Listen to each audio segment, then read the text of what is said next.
आज आप पूरे बिहार में जाकर के घूम घूम के देख लीजिए, जितना भी स्कूल कॉलेज पुराना मिलेगा सब हमारे भूमिहारों के द्वारा ही डोनेट किया हुआ है। ये जो मंदिर में नहीं जाने दिया जाता था देवघर में, श्री बाबू के द्वारा अपने आगे बढ़ करके चालू कराया गया। तो भूमिहार सभी जातियों को लेकर के चलने वाला जाति है, और लेकिन कुल ओछी मानसिकता के लोग अपने राजनीति सेंकने के लिए तरह तरह के लांछन लगाते रहते हैं। सीधे तौर पे कह दिया है कि भूमिहारों को जब वोट देने की बारी होती है तो दिल्ली कलकत्ता भाग जाते हैं। तो भूमिहार का सीट रहेगा, आप उसको उस पर किसी दूसरे जाति को टिकट दे दीजिएगा तो भूमिहार भागेगा नहीं। भूमिहार का अपना इज्जत प्रतिष्ठा मैंने दांव पर लगा करके कोई राजनीति नहीं कर सकता है। जितना भी भूमिहार का सीट था सब सीट तो छीन लिया गया, धीरे धीरे करके अदर कास्ट को दे करके भूमिहार को कमजोर किया जा रहा है। उपचुनाव होने वाले हैं, विधानसभा चुनाव है, इसका असर दिखेगा इन दोनों चुनाव में? लगातार 15 साल राज किया, सबसे ज्यादा बिहार में राज किया, और उसको आप इग्नोर करके चल रहे हैं। नमस्कार, लाइव बिहार देख रहे हैं आप, आपके साथ मैं स्नेहा गुप्ता। मंत्री अशोक चौधरी के भूमिहार पर बयान के बाद बिहार में राजनीतिक सरगर्मी बढ़ गई है, जहां एक तरफ उन्होंने ये कह दिया है कि भूमिहार दलितों को देखना नहीं चाहते, साथ में अगर दलित कैंडिडेट दे देते हैं तो ये लोग दिल्ली कलकत्ता भाग जाते हैं। हमारे साथ खास बातचीत करने के लिए आपको बता दें कि बीजेपी के बाहुबली ललन सिंह सीधा जुड़ेंगे। सर, सबसे पहले इस बयान को आप कैसे देखते हैं? बयान को ये ओछी मानसिकता है। राजनीति में आज भूमिहार को हरेक दल दबाने का प्रयास कर रहा है, और धीरे धीरे जितना भी भूमिहार का सीट था बढ़िया बढ़िया छीन करके दूसरे जाति को दिया जा रहा है, और भूमिहार को लगातार उसका वोट लेने का लोग प्रयास कर रहे हैं। जब भूमिहार की इज्जत और प्रतिष्ठा जब जहाँ नहीं मिलेगा तो भूमिहार सोचने पर मजबूर हो जाएगा। कहना चाहते हैं कि भूमिहारों को दबाया जा रहा है, तो भूमिहारों को तो दबाया जा ही रहा है।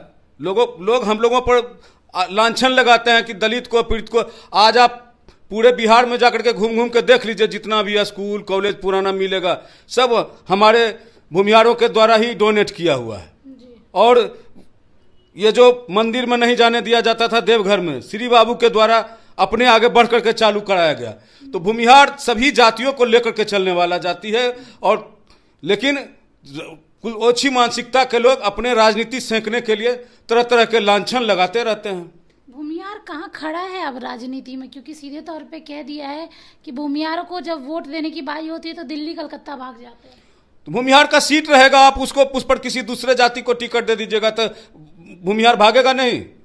भूमिहार का अपना इज्जत प्रतिष्ठा मैंने दांव पर लगा करके कोई राजनीति नहीं कर सकता है। जहानाबाद में मंत्री अशोक चौधरी ने ये बयान दिया, इस बार के चुनाव में जेडीयू को सीट नहीं मिली। देखिए, जहानाबाद आप जान रहे हैं भूमिहार बहुल क्षेत्र है, और वहां से सदैव भूमिहार जाति के सांसद हुआ करते थे, और लगातार 2 टर्म से वहां पर भूमिहारों को चुनाव से वंचित किया जा रहा था। अगले बार लोगों ने समझौता कर लिया, लेकिन इस बार लगातार सभी पार्टी के कार्यकर्ता अपने नेताओं को कह रहे थे, आगाह कर रहे थे, लेकिन पार्टी ने कोई ठीक है इस बार करके चल रहा था। तो भूमिहार लोगों ने अपना जो निर्णय लिया, पार्टी का विरोध किया, जिसका असर चुनाव पर पड़ा। क्या भूमिहार दबने वाला है? भगवान परशुराम के वंशज हैं, भगवान परशुराम के वंशज आज तक कहीं दबे हैं? अन्याय के खिलाफ सब जगह लाठी लेकर के खड़ा होते हैं, फरसा लेकर के खड़ा रहे हैं भगवान परशुराम, तो उनका वंशज कैसे दब जाएगा? गठबंधन में जेडीयू भी है आप लोगों के साथ, क्या कहना चाहेंगे मंत्री अशोक चौधरी को? क्योंकि सीधे तौर पे आप भी उसी जाति से आते हैं जिस जाति के ऊपर उन्होंने कमेंट किया है, और सीधे तौर पे कहा है कि दलित विरोधी हैं आप लोग। जब दलित कैंडिडेट आता है तो आप लोग भाग जाते हैं, आप लोगों को दलित पसंद नहीं है। क्या ये सही बात है कि आप लोग दलितों को देखना नहीं चाहते? कह तो चुके हम पहले ही कि दलित आप जा करके जहां जहां उठा करके देख लीजिए, बड़े बड़े जगहों पर जितने भी आपको कॉलेज हॉस्पिटल जो भी मिलेगा, भूमिहार राजपूत इन सभी लोगों के द्वारा दान किया हुआ जमीन पर उनके द्वारा अनुदान में दिया हुआ है। और आज उसमें सभी जाति के वो इसलिए सोच करके नहीं बनाए थे स्कूल कॉलेज कि हमारे बच्चे ही केवल पढ़ेंगे। वो अपने क्षेत्र के सभी दलित पीड़ित सभी लोगों के लिए उन्होंने ये सब किया था। और आज राजनीति में जाति पाति करके लोग भूमिहार को ही सभी जाति का दुश्मन बनाने का प्रयास किया जा रहा है। क्या राजनीति में भूमिहार पीछे नजर आ रहा है आपको?